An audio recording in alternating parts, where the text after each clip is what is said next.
Assalamualaikum warahmatullahi wabarakatuh. Hai semuanya, perkenalkan nama saya Sri Mujizali, NPM 19045.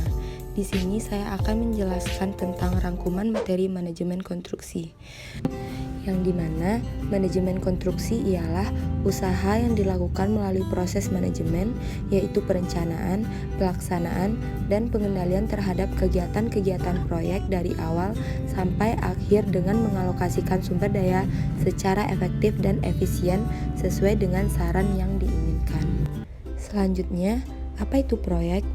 Proyek yaitu suatu keseluruhan aktivitas dengan menggunakan sumber-sumber untuk mencapai kemanfaatan atau benefit. Ciri-ciri proyek yang pertama yaitu memiliki tujuan khusus, yang kedua jumlah biaya, sasaran jadwal, serta kriteria mutu telah ditentukan. Yang ketiga bersifat sementara, dan yang keempat non-rutin atau tidak berulang-ulang.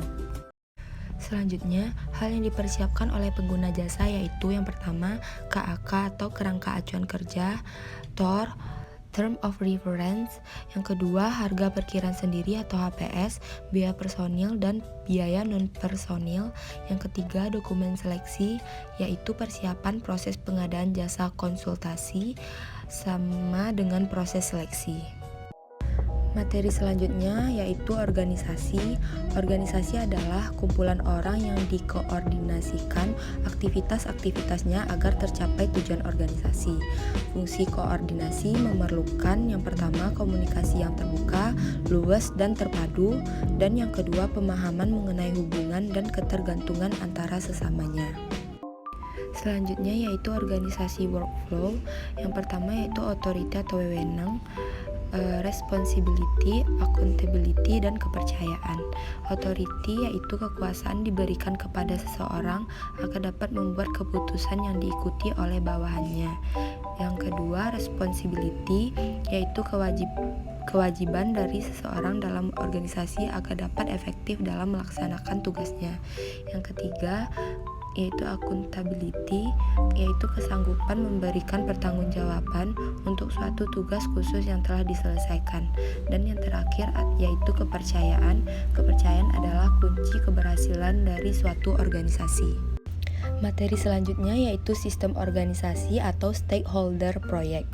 Stakeholder project merupakan organisasi atau individual baik dari internal maupun eksternal yang akan berperan mempengaruhi proyek. Alur stakeholder yang pertama yaitu manajer proyek, pelanggan, organisasi proyek, dan sponsor. Manajer proyek yaitu seseorang yang bertanggung jawab mengelola proyek, dan pelanggan yaitu seseorang yang menggunakan produk proyek, dan selanjutnya organisasi proyek yaitu susunan tugas dan wewenang individual, dan yang terakhir yaitu sponsor, penyedia sumber dana untuk proyek.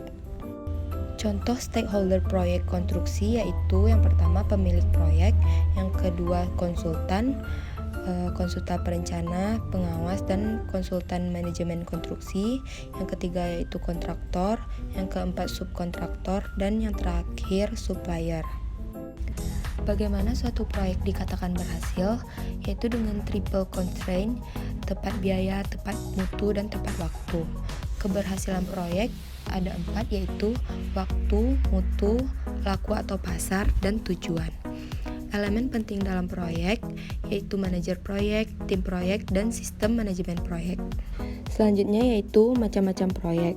Yang pertama yaitu proyek konstruksi, yang kedua proyek manufaktur, yang ketiga proyek penelitian dan pengembangan, yang keempat proyek pelayanan manajemen, yang kelima proyek kapital, dan yang terakhir proyek pendidikan. Ukuran proyek yaitu yang pertama jumlah kegiatan, yang kedua besarnya biaya, yang ketiga jumlah tenaga kerja, dan yang terakhir waktu yang diperlukan. Dan selanjutnya yaitu sistem dan gaya kepemimpinan pada proyek konstruksi. Yang pertama kepemimpinan, yang kedua komunikasi, dan yang ketiga motivasi.